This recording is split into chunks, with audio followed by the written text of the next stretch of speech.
안녕하세요. 30초 교양엄마입니다. 여러분, 일본 여행 가보셨나요? 수십 년간의 일본의 물가와 금리는 마치 시간이 멈춘 듯 그대로였습니다. 은행에 돈을 맡겨도 이자가 붙지 않고 오히려 보관료를 걱정해야 했던 제로 금리의 나라. 그런데 지금 그 경고했던 30년의 금기가 깨지고 있습니다. 일본이 금리를 0.75%까지 올리며 본격적인 금리 있는 시대로 진입한 겁니다. 사실 일본은 금리를 올리고 싶어도 올릴 수 없었습니다. 물가는 오르지 않고 경기는 침체된 잃어버린 30년 때문이었죠. 하지만 최근 상황이 급변했습니다. 전 세계적인 인플레이션 파도가 일본을 덮쳤고 기록적인 엔저 현상으로 수입 물가가 폭등하자 일본은행도 더 이상 버틸 수 없게 된 겁니다.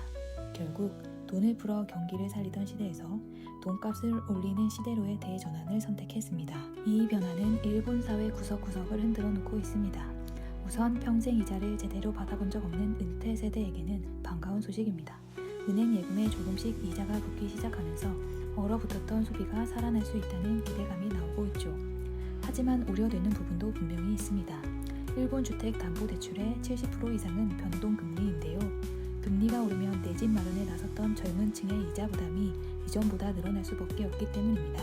기업들 역시 새로운 시험대에 올랐습니다. 그동안 초저금리에 의존해 경영을 이어오던 기업들은 이제 높아진 비용만큼 스스로 경쟁력을 증명해야 하는 상황이 됐습니다. 물론 이 과정에서 적응하지 못하는 일부 기업들은 어려움을 겪겠지만 장기적으로는 일본 경제가 부실을 털어내고 더 관광한 체제로 바뀌는 전환점이 될 것이라는 분석이 지배적입니다. 가장 큰 과제는 일본 정부 앞에 놓여 있습니다. 잘 알려진 것처럼 일본은 국가 부채 비율이 상당히 높은 나라 중 하나인데요. 금리가 오르면 정부가 감당해야 할 이자 비용 역시 자연스럽게 늘어나게 됩니다. 정부 예산을 효율적으로 운영해야 하는 일본으로서는 복지나 공공지출 사이에서 정교한 균형을 잡아야 하는 상황이죠.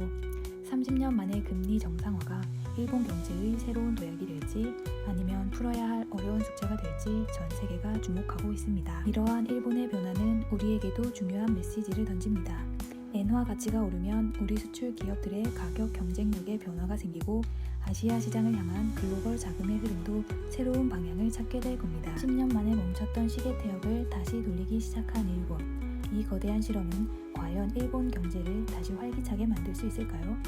분명한 건 우리는 이제 지난 엔저 시대와는 다른 강한 엔화라는 새로운 질서에 차분히 대비해야 할 때라는 점입니다.